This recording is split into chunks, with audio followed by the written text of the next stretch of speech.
I found my Water Tribe scarf, which I'm gonna try to put on without ruining all of the audio coming from the mic. It's also 1,000 degrees, so I'm gonna record the rest of this video in the booth where it's colder. Korra, the woman, the bender, the legend, literally. The Legend of Korra covered a lot of ground in its 4 seasons, and I know, only 4 seasons with our favorite fiery, hot-headed protagonist. Cue the waterworks. I'm Jacob with Channel Frederator, and we said we were gonna do it, so here it is, the complete Legend of Korra timeline. If you're watching this video and you haven't seen our last Avatar video we did about the Last Airbender, you should go watch that just so that you'll get the full Avatar timeline experience from us. And going forward, we're gonna presume that you've already seen that video or have seen Avatar The Last Airbender.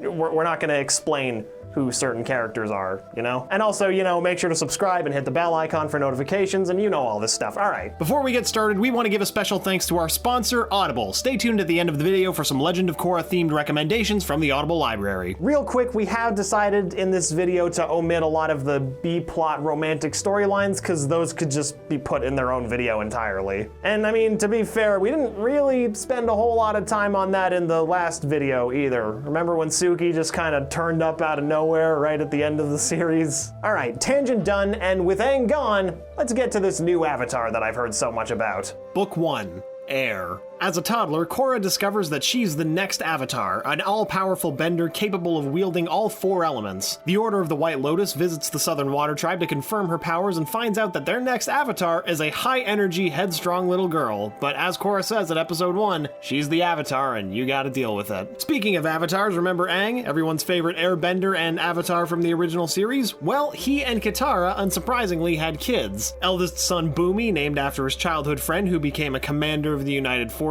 daughter and renowned healer Kaya, and last but not least, Tenzin, who became an airbending master just like his old man. Tenzin visits Korra's tribe to begin her training as an airbender, but he's abruptly called back to Republic City for political reasons, Republic City being the capital city of the United Republic of Nations founded by Fire Lord Zuko and Avatar Aang, a bustling city where all are welcome. After Tenzin's departure, Korra, now a young woman, already adept in the ways of waterbending, earthbending, and firebending, loads up her polar bear dog Naga and heads to Republic City to pursue her airbending training, you know, to round out the set. Until she promptly gets arrested, that is. In her defense, she was trying to stop a crime. What's a little massive collateral damage now and again? Lin Bei Fung, daughter of everyone's favorite blind bandit Toph, has become the city's chief of police. Lin warns her to keep her head down. So Korra signs up for the extremely high-profile sport of pro-bending, where teams try to knock each other out of a ring in front of roaring crowds. Brothers Mako and Bolin welcome her onto their team, the Fire Ferrets, after their waterbender quits. Mako handles firebending, Bolin takes care of the earth, and Korra gets back to basics as a plain old waterbender. Even after she outs herself as the Avatar, she's allowed to continue so long as she only uses waterbending. The Fire Ferrets make it to the championships, but they need to raise hella coin to buy in, so Bolin takes up a gig with a gang called the Triads. When he goes missing, Mako and Korra's daring rescue lands them in a turf war between the Triads and the Equalists, a group that strongly opposes the use of bending at all, believing that for everyone to truly be equal, bending must be eradicated. Mid-fight, Korra has her first run-in with chi blocking, a powerful attack that leaves her temporarily unable to use her bending, naturally. She and Mako track the goons to a rally led by Amon, an equalist rocking a totally sweet mask. Amon trumpets his anti-bending rhetoric and demonstrates his ability to remove someone's bending, a power only performed previously by the Avatar. When the town council hears about a revolution brewing, Councilman Tarlok starts a special task force to take down the equalists. Korra initially refuses to join, but Tarlok ambushes her and forces her into it. The task force enjoys a successful first raid, giving Korra the guts to challenge Amon to a solo duel on Aang Memorial Island. Now, I know I said I wouldn't get into the relationship stuff, but Mako does have a meet-cute with Asami Sato, heiress to the Future Industries fortune. Her father offers to sponsor the Fire Ferrets, securing their spot in the finals. Now that the Fire Ferrets' very important and pressing financial problems are settled, back to the quashing of this underground revolution, or whatever. Korra shows up for her fight with Amon, only to be ambushed by a group of chi blockers and sent crawling back to the city. Amon promises a confrontation and broadcasts threats before the final match, demanding the city end pro-bending. But what's gonna let a little bit of terror threats get in the way of sports, right? Well, turns out Amon wasn't kidding. The final match is swarmed by chi blockers. Amon gives a speech to the bending elite, but while he's busy monologuing, Lin saves Korra. Tarlok blames Lin for not protecting the city and calls for her resignation. With her job on the line, Lin puts on her detective hat and finds equalist propaganda and chi blockers in the cabbage Corp warehouse! My cabbages! While staying at the Sato house, Korra overhears Mr. Sato conspiring about the Cabbage Corp cover-up on the phone. An informant confirms Korra's fears and reveals a secret Equalist hideout beneath the Sato mansion. Team Avatar 2.0 finds out it's a trap, a cellar made of pure platinum, a metal immune to bending. Mr. Sato is waiting for them down there, along with a horde of platinum mecha tanks. Asami learns that her father is an Equalist, radicalized by the death of his wife at the hands of a bender. He only sponsored the Fire Ferrets as a way to set up Korra for the attack on the stadium. Everyone fights, it gets messy as you'd expect, and the Fire Ferrets and friends barely escape. Lin decides to resign as police chief so she can pursue the Equalists outside of the law. Her replacement, Sai-Kan, is essentially a puppet for Tarlok's task force. Suspicious. This pushes Korra over the edge and she quits her task force gig. To get some much needed distance, Mako, Asami, and Bolin move in with Korra and Tenzin on Air Temple Island. Later, the group goes into the city to beat up some Equalists, as you do. As soon as they round up a group of jailbreakers, Tarlok shows up and tells them to get out of his way. The next day, Tarlok sets a new law to outlaw Equalists and puts a mandatory curfew on any non-benders. Team Avatar responds to a report of armed and dangerous Equalists, only to find the police forces rounded up a group of non-benders and cut off power to their neighborhood. When Korra tells Tarlok to let them go, he escalates. Korra and her friends fight back, which gets them arrested. She goes with Tenzin to Sai-Kan to get her friends released, but Sai-Kan refuses, so Korra goes to confront Tarlok personally. They fight, and in a shocking twist, Tarlok overpowers her with bloodbending, kidnaps her, and traps her in a platinum box. On the bright side, that gives Korra some alone time to meditate on visions of past incarnations that have been bubbling up. She visits the memories of Aang arresting the crime boss Yakone, a bloodbender with the unique ability of being able to bloodbend without the aid of a full moon, though Aang took his bending away like Amon did at the rally. And what do you know, it turns out that Yakone is Tarlok's father. Tarlok frames the Equalists for kidnapping Korra, Lin breaks Bolin, Mako, and Asami free from jail to retrace the path where the Equalists took Bolin before the rally, hoping to find Korra. Instead, they find the Equalists' prison where Lin's captured officers are being held and uncover Tarlok's lie. They rescue the officers and break out of the prison to hunt down Tarlok. Tenzin, Lin, and Team Avatar minus Korra accuse Tarlok of taking Korra, but he just bloodbends his way out and returns to the platinum box. And it's a shame that Metal isn't soundproof because he monologues at Korra about his father and his plan to skip town with her as a hostage. Amon shows up and Tarlok bloodbends Amon's chi blockers, but it has no effect on Amon himself, who promptly takes Tarlok's bending, but Korra escapes with Naga. With Team Avatar and Lin out of the city, the Equalists target and capture all of the council members except Tenzin. Amon moves into the city with airships and bombs the streets. Tenzin wires the general of the United Forces right before the power goes out. Equalists gas the building, forcing Tenzin and the police to evacuate, but they encounter mecha tanks and are taken hostage. Before they can drive away, the reunited Team Avatar rescues Tenzin. His wife, Pema, goes into labor as Amon's forces descend on Air Temple Island. She gives birth to Rohan while Lin and the other children fight off the Equalists, but the airships keep coming and everyone evacuates Air Temple Island. Lin, who is riding with Tenzin and his family, chooses to sacrifice herself to destroy the airships hunting Tenzin. Unfortunately, Amon captures her and takes away her bending. By the time General Iroh of the United Forces sends troops to Republic City, Amon is taken over and has made all bending illegal. And no, not that Iroh, this Iroh is Zuko's grandson, though he is voiced by Dante Bosco, who played Zuko in the original series, so now this is just needlessly confusing. The Equalists engage with the United Forces and get the upper hand. Korra saves General Iroh from the ensuing wreckage, and he, Asami, and Bolin head towards Mr. Sato's secret airfield to sabotage the Equalist aircraft. Meanwhile, Korra and Mako go out to fight Amon, but instead they find an imprisoned Tarlok, who reveals that Amon is his brother, a Northern Water Tribe member and fellow bloodbender. Their father, Yakone, was abusive and asked them to practice bloodbending on each other. Tarlok wouldn't do it, so when Yakone tried to bloodbend Tarlok as punishment, Amon, aka Noatuk, his real name, stepped in and bloodbended? Amon did the bloodbending thing to Yakone.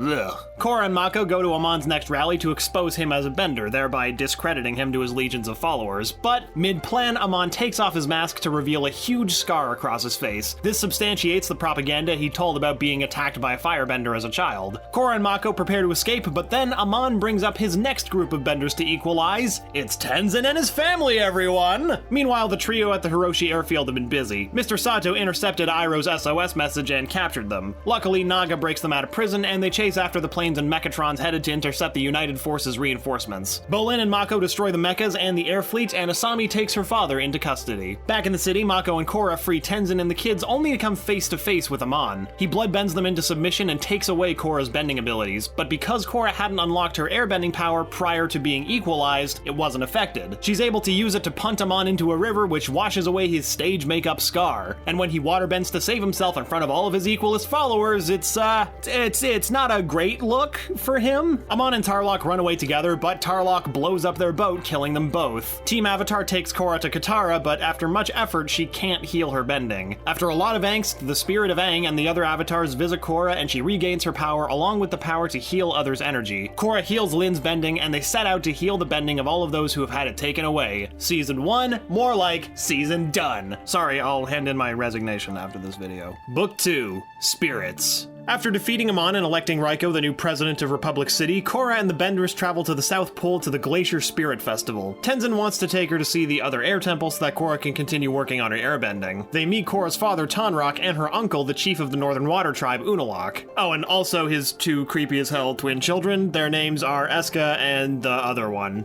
Actually, for the sake of credibility, I better mention his name is Desna. The whole group of Benders is attacked in the night by an angry spirit. Unalaq dispels it using spirit bending and suggests Korra join him in the North Pole to learn airbending and spirit bending from him simultaneously. Tenzin and Tonraq think it's a bad idea, but Korra decides to go anyway, bringing Mako, Bolin, and Asami along, cause, like, what else they got going on? That's a rhetorical question. I know Mako's busy doing police stuff. Unalaq tells Korra that he wants her to open a portal to the spirit world to stop the Everstorm, a plague of restless spirits which are attacking the Southern Water Tribe. He reveals the Everstorm was started by Korra's dad after he destroyed a spirit forest during a barbarian attack. So Korra opens the spirit portal against everyone's advice, naturally. But when they get back to civilization, she finds that Unalaq is shipping in fleets of Northern Water Tribe troops to help the Southern Tribe, when all he really wants is a civil war. And boy, how does he get it. But first, Asami and Bolin convince a super rich Southern Tribe shipping millionaire Varric to partner with the failing Future Industries. Varric is only interested in making his movers, though, which is Avatar's version of, movies. They're moving, talking pictures, you get it. Anyway, a deal is struck. Back in the South, Unalaq jails some Southern rebels and Korra's parents. When Korra steps in, it's revealed that everything, the portal, the civil war, the arrests, were all arranged by Unalaq to take control. With Varric's help, Team Avatar jailbreaks everyone and returns to Republic City to get the new president's support for the Southerners' cause. He remains neutral, even when a protest march held by the Southern Tribe is bombed. In Republic City, Mako and Asami enlist the Triple Threat Triad to help uncover who's been behind the bombings, but they turn out to be double agents. An encounter with a pyrotechnics expert on one of Varric's movers sets leads Mako to suspect the mogul, but Varric buys out Future Industries and puts Baby in a corner. And by that, I mean he plants evidence that Mako was the bomber and gets him carted off to jail. Damn, guess we'll never hear from him again. During Mako and Asami's crime noir spin-off, Korra is attacked by Unalaq's creepy twins, but a dark spirit swallows her before they can end it. Korra washes up on the banks of the Fire Nation with no memory. Eventually, Korra connects with the spirit of the first Avatar, Wan. Remember him from way back at the beginning of our last Avatar video? Anyway, Wan tells her to close the portal for good and then warns her about the dark spirit Vaatu locked behind the portal during a moment of harmonic convergence. Turns out Unalaq's master plan was to use Korra to open both the necessary spirit portals to free Vaatu and then fuse with his spirit to become all-powerful, because another harmonic convergence is coming up real soon. Korra returns to Tenzin and explains her plan to enter the spirit world and close the portal from the inside. Tenzin reluctantly sends his daughter Jinora to help guide Korra into the spirit world, as Jinora has always been particularly attuned to the spirit world. Tenzin finally agrees after repeated assurance from Jinora that they'll be fine. Unalaq also insists his twins to help open the portals, but with way less regard for their well-being. In the spirit world, Korra and Jinora get separated. Aang's good friend Iroh, yes, that Iroh, finds Korra and teaches her that she's a bridge between the spirit world and reality, and that her emotions affect reality. Jinora finds a library and hits the books to discover where Vaatu is imprisoned, the Tree of Time. Unfortunately, Jinora gets captured by Unalaq. There's a whole lot of X captures Y in this series. Korra goes to the Tree of Time, but Unalaq threatens to trap Jinora forever in the spirit world unless Korra sets Vaatu free. She does, but Jinora Jinora is stolen by spirits anyway. Unalaq spirit bends Korra, and just when it seems she's donezo, a dragon hawk that Korra helped heal swoops in and carries her back to reality. Oh, there goes gravity. Sorry. The Northern Water Tribe seems to be winning the Civil War. The attack at the premiere of a mover that Bolin is starring in, just as Varric tries to kidnap President Raiko. Bolin fights them off though and rescues the leading lady. And the president, I guess. But this foiled plot still isn't enough to get the president involved in the war, so Tonraq fights Unalaq himself. Team Avatar and Tenzin's family get pulled into the fight, as do the twins, but all the good guys are shot down and captured, except for one of our old friends, Boomy. He breaks them out. Korra rushes to enter the spirit world to find Jinora and close the portal, but she's too late. Vaatu gets out of the Tree of Time, and now it's final showdown time. Korra must stop Unalaq from fusing with Vaatu and becoming the Dark Avatar. Korra gets back to her punting ways and punts Unalaq out of the spirit world for Mako and Bolin to deal with in the real world, while Tenzin and the adults trek through the spirit forest and ultimately find Jinora. Unalaq and twins overpower Mako and Bolin, and Unalaq pops back into the spirit world to fuse with Vaatu and become the Dark Avatar. I feel like I just said that. It's almost as if that was kind of a pointless diversion. Whatever. Unalaq's fusion leaves him with a triple-tone voice and spooky red eyes, as you do. Unalaq and Korra duke it out in Avatar mode, and the Dark Avatar severs Korra's connection to the spirit inside of her, Rava. Just when it looks like Rava is completely crushed, Tenzin's sister Kaya heals Korra and she meditates herself into a giant blue glowing astral projection. What else could be next but a traditional kaiju battle? Korra's light overcomes the dark handily, but then things go south. Luckily, Jinora comes down from the sky and shines light into the Dark Avatar, illuminating Rava and allowing Korra to pull her out of Vaatu's grasp. Then Korra tidily spirit bends Vaatu and Unalaq away and rushes back to the spirit world to fuse with Rava and become the Avatar once more. Korra restores order to the world and, in a bold move honestly, decides to keep the portals to the spirit world open so that spirits can just hang with humans. We'll see if that's a good call in Book 3, which we're gonna do right now. Book 3. Change! Surprise! It's not a great idea to keep spirits and humans together in the same place. The spirits are growing vines all over the city, and only 3 weeks after vanquishing Vaatu, Korra's approval rating is tanking, and the president banishes her from Republic City. Whoops. More importantly, some people have had airbending abilities awakened in them all throughout the city and world, a mite more than there used to be, which ranged from 1 to like 5. So she leaves with Tenzin to find all of the people who woke up with airbending powers. It's something to do, right? Meanwhile, a dangerous prisoner named Zahir breaks out with his newly acquired airbending skills. Zahir is part of the Red Lotus, an anarchist group that wants to end the White Lotus and the Avatar altogether. Luckily, Lord Zuko hops on a dragon in an attempt to slow down the Red Lotus. Team Avatar starts off in the Earth Kingdom, where they realize that no one is that jazzed to become part of the newly rebirthed air nomads. They do recruit one kid though, Kai, a wayward youth who turns out to be more trouble than he's worth. When the team gets to Ba Sing Se, still the Earth Nation capital, Mako and Bolin discover that they have an extended family tree. Team Avatar meets with the Queen and slowly finds out that she's been imprisoning new airbenders to form an army. Jinora astral projects and finds where they're hidden under the Earth Temple, and they plan a classic Team Avatar jailbreak. The Queen considers this to be an act of war, joining a long line of Korra's current enemies. Tenzin takes the new airbenders and trains them at the Northern Air Temple, while Korra continues the search. With Zahir and his minions after Korra, Lin tags along as Korra's bodyguard as they head to Zaofu, home of the Metal Clan. There they meet Opal, a new airbender and Lin's niece. Opal convinces Bolin and Korra to learn metal bending while they're there. Back at the Air Temple, Zahir shows up with a newly shaven head and face under the alias Yoru, hoping to collect intel on Korra. He snoops around Tenzin's study until Kaya recognizes him as Zahir. They fight and Zahir escapes to track down Korra at Zaofu. Team Avatar has a run-in with our old pal Varric, who's developing a high-speed rail or whatever wacky thing he's up to. Lin is stressed and injured, dealing with repressed memories of her half-sister, but they hash it out and Lin convinces Opal to head to the Air Temple for training. Zahir and co make their way to Zaofu and try to kidnap Korra. They fail, and Korra learns that Aiwei, the advisor to Lin's half-sister, is in cahoots with Zahir. Aiwei escapes, and Team Avatar leaves to track him down. Korra chases him to the spirit world, only to come face-to-face with Zahir himself. Zahir tells Korra that Unalaq was part of the Red Lotus, which is why he's after Korra. They want to take out all of the world leaders and establish anarchy. Meanwhile, Asami, Bolin, and Mako battle Zahir's comrades, trying to protect Korra's physical body, but they're unsuccessful, and they're all kidnapped. What a shock. The Red Red Lotus has Bolin and Mako, and Asami and Korra are being delivered to the Earth Queen via airship. The Red Lotus meets with the Earth Queen to trade the location of the Airbenders and their hostages for Korra. The Earth Queen agrees, but Asami and Korra break out of their prison and they commandeer the airship, which crashes into the desert. When the Queen cannot produce Korra, Zahir airbends the air out of the Queen's lungs and suffocates her to death, which is the most metal death I've ever seen portrayed in any show ever. Well, except that it wasn't metal that was used. It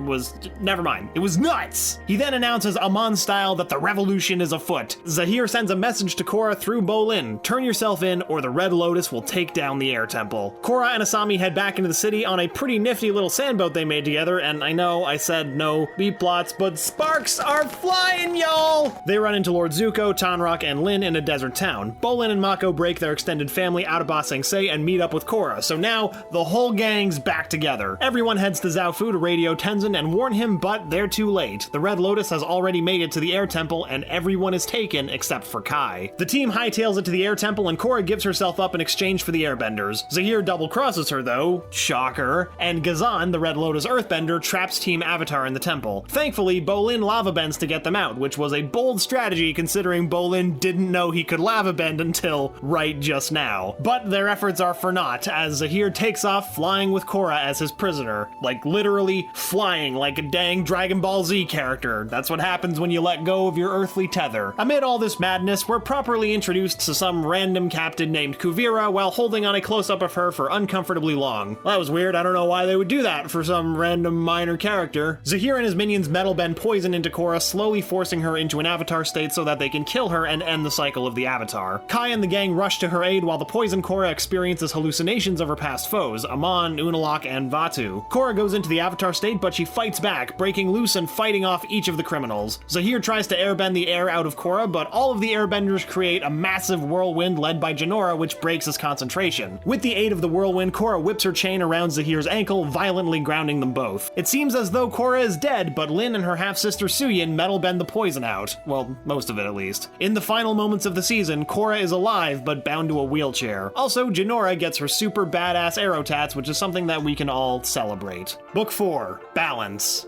3 years go by. Everyone is moving on with their lives. Mako is the new Earth Prince's bodyguard. The Earth Prince is kind of a dingle. Bolin is working for Kuvira, the interim leader of the Earth Kingdom, who isn't exactly ready to give up her power to this Prince Wu. Oh, I see where this is going. And Asami is busy inventing a whole bunch of stuff with future industries. Meanwhile, Korra's been doing frustrating physical therapy with Katara, just trying to get back on her feet. After 2 years, she decides to leave the South Pole for Republic City once again. On the way there, she suffers some embarrassing defeats and decides on a new look. Changes her clothes, cuts her hair, that whole game. Clearly it was the ponytail that was stopping her from entering the Avatar state. I don't know, is that even a ponytail or is that considered something else? I don't know hairstyles. Anyway, Korra even looks for answers in the spirit world but comes up blank. There's no connecting her with the Avatar spirit. She lies and says that she's in Republic City reunited with her friends, but really just goes all eat, pray, love and backpacks around looking for Rava or an answer. Or anything. She's hallucinating visions of her old self in avatar mode around every corner. Or is she? She meets a small dog that can see the hallucination, so she must not be losing it. She follows the dog to the swamp and realizes that it's a spirit, but not one who cares enough to save Korra from a crushing defeat by her own avatar apparition. She's knocked out, pulled into quicksand, and wakes up in the home of everyone's favorite tiny green swamp-dwelling energy wielder. No, not Yoda or Shrek, but the return of everyone's favorite Toph Bay Fung. She calls Korra Twinkle Toes. It's just an adorably epic scene. Meanwhile, upon discovering that Korra is missing, Tenzin sends all of his children, Jinora, Milo, and Iki, to find Korra. Well, all of his children except Rohan, because he's like 3. The world needs her, but Korra is still out in the swamps, physically and emotionally. Korra asks Toph to remove the last of Zahir's metal poison from her veins so that she can reconnect with the Avatar state, but Toph encourages Korra to find balance and expel the poison herself.